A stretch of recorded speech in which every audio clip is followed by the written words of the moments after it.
Ilara lived in a village where a woman's worth was measured by the children she bore and the heirs she gave to her husband. Her days began with quiet prayer and ended with the same unanswered questions that echoed in her heart. She had been married for 5 years, and each season that passed without the cry of a newborn deepened the shadows around her home. Her husband's patience thinned like the candlelight in their small cottage, and his family's whispers turned sharper with every visit. They called her cursed, though she had never done wrong, and when her husband died suddenly of fever, they said it was her barren womb that had brought ruin upon their bloodline. When mourning was over, her family's pity turned to calculation. Her father spoke to her without looking into her eyes, his tone heavy with shame. He said a daughter without dowry and without a child had no place under his roof. Her brothers agreed. Their wives stood behind them, clutching their own children as if Ilara's presence could steal the life from them one evening as the sun burned low. Her father told her that a rancher from the western plains was seeking workers, and he had arranged for her to go with the trader in the morning. The words cut. Deeper than any knife, she understood what it meant. The trader was known for buying the unwanted and selling them to distant lands. She wanted to protest, but there was no strength left in her voice. That night she packed what little she owned, a shawl her mother had woven years ago and a small wooden comb her husband had carved before sickness took him. She sat by the window watching the stars glimmer through the thin clouds, each light a silent witness to her grief. She thought of the life she had dreamed, of the laughter of a child, the warmth of a family, the peace of belonging, all of it slipping away like smoke through her fingers. Her heart felt hollow, yet a faint spark of defiance still flickered within her. It whispered that she was not broken, only abandoned. When dawn came, the trader arrived with his worn wagon and tired horses. Her father handed him a small pouch of coins and nodded toward her as though she were nothing more than a burden to be carried away. Ilara climbed into the wagon without a word, her bare hands gripping the rough edge of the seat. She did not look back at the house that had never felt like home. The road stretched long and dusty before her, lined with fields of fading crops and the scent of rain that never came. The trader spoke little, his eyes focused on the path ahead. She sat in silence, feeling the wind tug at her hair and the weight of her new fate settle upon her shoulders. As the village disappeared behind her, she felt both sorrow and a strange kind of relief. There would be no more whispered judgments, no more pitying glances, only the unknown waiting somewhere beyond the horizon. She told herself she would endure. She had endured everything else and still lived, perhaps. Somewhere there was a purpose for her, a place where her worth was not measured in the children she could not bear, but in the strength she still carried unseen beneath her pain. The thought was fragile, yet it gave her enough courage to face the road ahead, a road that would soon lead her to a widowed rancher whose quiet eyes would see her not as barren, but as whole. The wagon rolled across miles of dry earth before reaching the western plains, where the air smelled of sage and the wind never stopped moving when the trader stopped at a small outpost. Ilara stepped down her legs, weak from the long journey. The sun hung heavy in the sky, and the world around her seemed endless. A man stood waiting beside a dark horse, his posture steady, his clothes worn by work and weather. His name was Silas Ward, a rancher whose name carried a quiet weight among the traders. He was a widower known for living alone since the fever had taken his wife, and the child she carried people said he had. No heart left for love or laughter, yet his eyes when they met Ilara's held no coldness, only stillness. The trader spoke briskly, offering Ilara as he would any other laborer strong hands, good health, and no dependence. He said as if describing a mule. Silas studied her face for a long moment, his expression unreadable. Ilara kept her gaze lowered, expecting rejection, or worse, but instead she heard him speak, his voice low and calm. "I will take her not for work, but for my household the traitor, blinked uncertain if he had heard right. Silas handed him payment and nodded toward Alara. Gather your things, miss, and come along. She hesitated, unsure whether she was stepping into another prison or something else entirely. The ride to his ranch was quiet, only the sound of hooves and wind filled the air. Silas did not ask about her past, nor did he speak of his own. When they reached the ranch, the land opened wide around a wooden house, standing firm against the horizon. Fences stretched. Into the distance, cattle grazed beneath the dimming sky. Alara felt the weight of the silence settle around them. But it was not cruel silence. It was steady, like the earth beneath her feet. Silas dismounted and helped her down with a steady hand. You will find food inside and a room to rest, he said. You are safe here. She wanted to ask why he had chosen her, but the words would not come. He gave her a faint nod before walking to the barn. Days passed and the routine of the ranch began. To shape her mornings came with the cry of roosters and the scent of coffee. Silas worked beside his few hired men tending to the cattle, repairing fences, keeping the house and land alive. He never treated her as property. He spoke little but with kindness. When he did, Alara helped in the kitchen, cared for the horses, and learned how to mend saddles. She found comfort in the rhythm of the work and in the silence that felt less like punishment and more like peace. One evening, as the sun dipped low and painted the land in gold, Silas sat on the porch, his hands rough, and still he spoke without looking at her. People think, I brought you here because I need someone to bear children, but that is not so. I had a son once, and a wife, who filled this house with laughter. I do not need children anymore. I need quiet understanding and the company of someone who knows what loss feels like. His words hung in the warm air, gentle and true. Alara felt her heart shift like soil after rain. Something, long buried, began to breathe again. She realized this man did not see her as barren or broken, but as someone whole in her own right, someone worth choosing. That night, she lay awake listening to the wind through the windows for the first time in years. She did not dream of escape or shame. She dreamed of the open land of horses running under the wide sky and of a man who looked at her not with pity, but with peace. The days on the ranch began to fold into one another like pages of a story Alara never thought she would live each morning. She rose before the sun, her hands steady as she fetched water from the well and kindled the fire. The air smelled of dew and earth, and her breath turned to mist in the cool dawn. She fed the hens, brushed the horses, and prepared the day's meal before Silas returned from checking the cattle. She found a quiet rhythm in the work, a kind of calm she had never known. In the village, where every hour had been filled with eyes watching her, waiting for her to fail. Here the land asked nothing of her except effort and patience. Silas worked with a quiet grace that spoke of years spent alone. He fixed fences, mended harnesses, and carried the weight of the ranch without complaint when he spoke.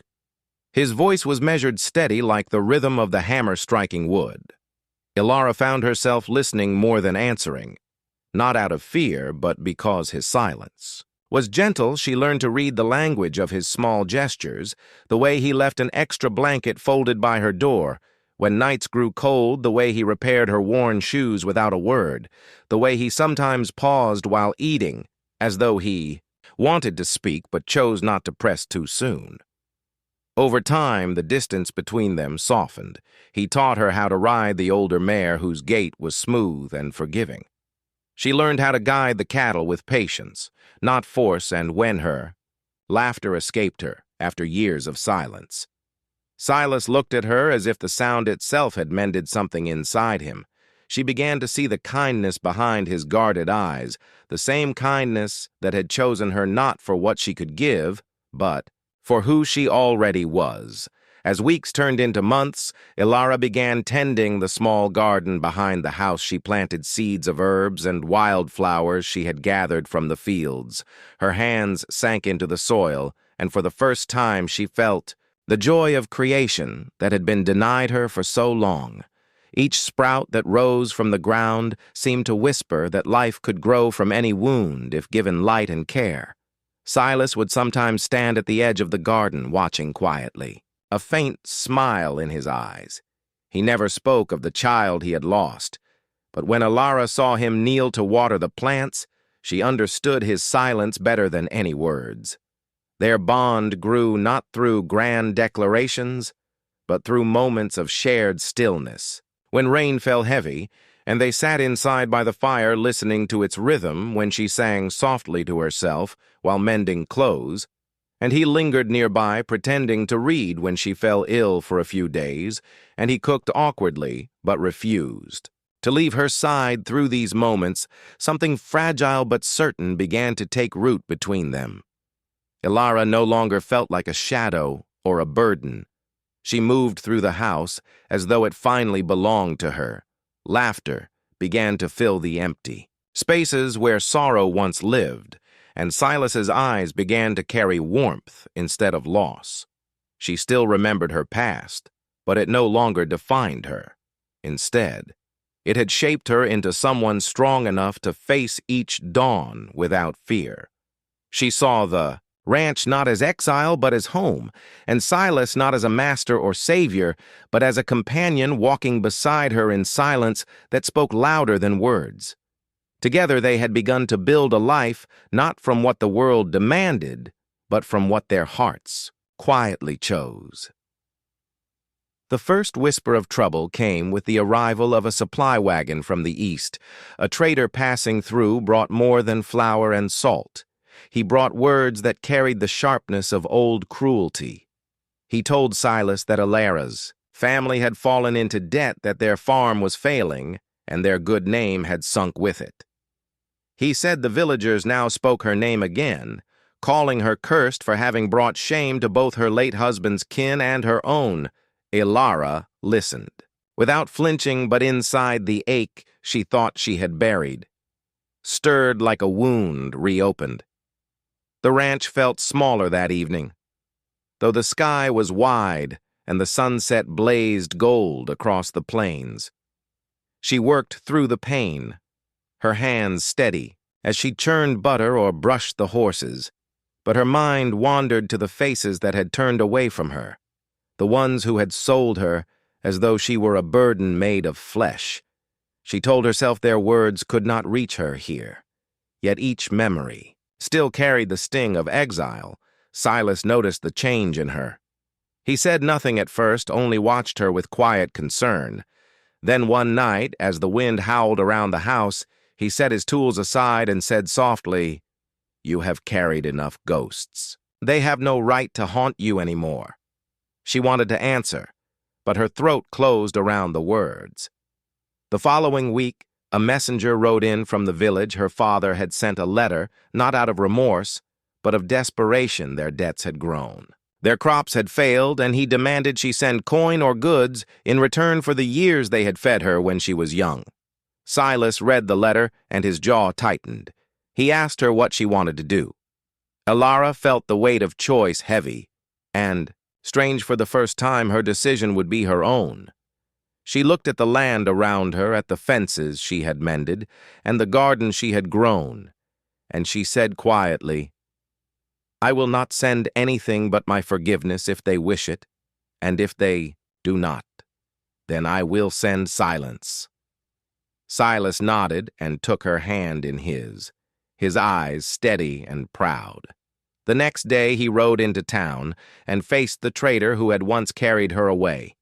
He told him to spread a different story, one of a woman who had been cast off but had built something beautiful from ruin. He spoke plainly. "She is my wife and my equal.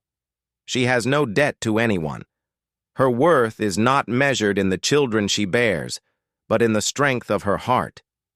The trader repeated those words to others, and before long the tale began to travel across the plains. When the story reached the village, it changed shape, as stories do. Some refused to believe it. Others whispered that perhaps they had been wrong to call her Barren, perhaps the blessing she carried had simply taken another form. But Ilara did not care what they believed. She stood on the porch that evening, watching Silas return from the fields, the sun painting the sky in shades of amber. He smiled at her with quiet pride, and for the first time she felt completely unafraid of the world beyond their land. The wind carried faint echoes of the past, but they no longer hurt.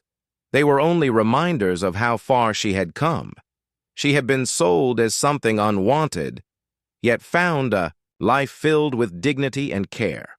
Silas had given her no promises of riches or miracles, only truth and kindness, and that had been enough. As the last light faded, she leaned against him and thought of how the world measured worth by the wrong things. She had once been called barren, yet here she stood with a heart full of life and love that could not be taken away. The morning she decided to return to the village dawned quiet and pale. The sky stretched soft and silver above the fields, and a hush seemed to rest over the land. Ilara stood by the window watching the horizon, her heart steady, though her hands trembled faintly. Silas came from the barn, brushing dust from his sleeves. When he saw the look in her eyes, he knew what she meant to do. He did not try to stop her. He only said, "If you go, then go with your head high and come back with peace, not pain." She nodded, feeling the weight of his faith in her like sunlight warming her chest. She saddled the mare herself and rode out across the plains, the wind lifting strands of her hair. The land she had once feared now felt like an old friend guiding her home. When she reached the village, people stared, some in shock, some in guilt, others only curious. The same streets that had once felt cruel now seemed smaller, less powerful than she remembered. Her father's house still stood, though the fence leaned and the roof sagged. She tied her horse by the gate and walked to the door. Her father opened it, his eyes hollow with years of hardship. For a moment neither spoke. He looked at her as though seeing a ghost. Then his gaze dropped to the fine but simple clothes she wore and the quiet confidence in her stance. She said, "I came not for anger or payment, but to tell you, I forgive you." He opened his mouth, but no words came. She placed a small pouch of seeds on the table inside and said, "Plant them, they will grow if you care for them."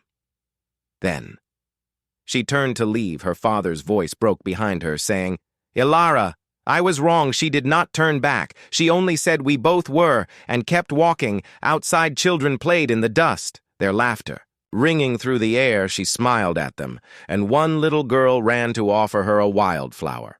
She took it and tucked it behind her ear, feeling tears prick her eyes, but they were not tears of sorrow. They were of release. When she reached the edge of the village, she looked once more at the distant hills where the ranch waited and the faint line of smoke that marked her true home. The journey back felt lighter than the ride in the air, carried the scent of rain and freedom. By the time she saw Silas waiting by the fence, dusk had begun to fall. He met her. Halfway, his hand resting gently against her shoulder.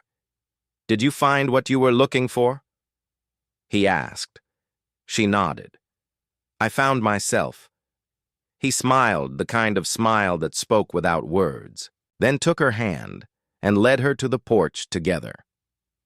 They watched the sky melt into colors of gold and violet, the world around them vast and alive. As night settled, the ranch glowed with quiet warmth. The garden she had planted swayed softly in. The breeze and the animals stirred in their pens. Ilara sat beside Silas, her head resting against his shoulder. She thought of the path that had led her here, from the chains of shame to the freedom of love.